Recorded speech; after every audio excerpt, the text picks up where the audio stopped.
سیدہ عائشہ صدیقہ رضی اللہ تعالی عنہا تشریف فرما ہیں، عید کا دن ہے، اور کاشانہ رسالت صلی اللہ علیہ وآلہ وسلم میں آپ فرماتی ہیں کہ آقا علیہ الصلوۃ والسلام چادر اوڑھے تشریف فرما ہیں، آرام فرما ہیں، اور کچھ انصار کی بیٹیاں سیدہ عائشہ صدیقہ رضی اللہ تعالی عنہا کے پاس بیٹھی عید کے کچھ گیت گا رہی ہیں اور پڑھ رہی ہیں، تو اچانک سیدنا ابو بکر صدیق رضی اللہ تعالیٰ عنہ داخل ہو جاتے ہیں اور کہتے ہیں کہ کاشانہ رسالت میں یہ کیا کر رہے ہو، ڈانٹا۔ تو آقا علیہ الصلوۃ والسلام نے اپنے چہرہ اقدس سے چادر ہٹا کر فرمایا، اے ابو بکر ان کو چھوڑ دو،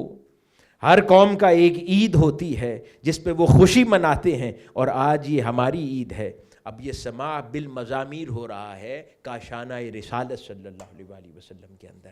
اور وہاں پر ذکر ہو رہا تھا، پڑھا جا رہا تھا، مختلف ادوار میں جنگیں تھی پرانی، ان کے اندر ہونے والے واقعات کا ذکر کیا جا رہا تھا۔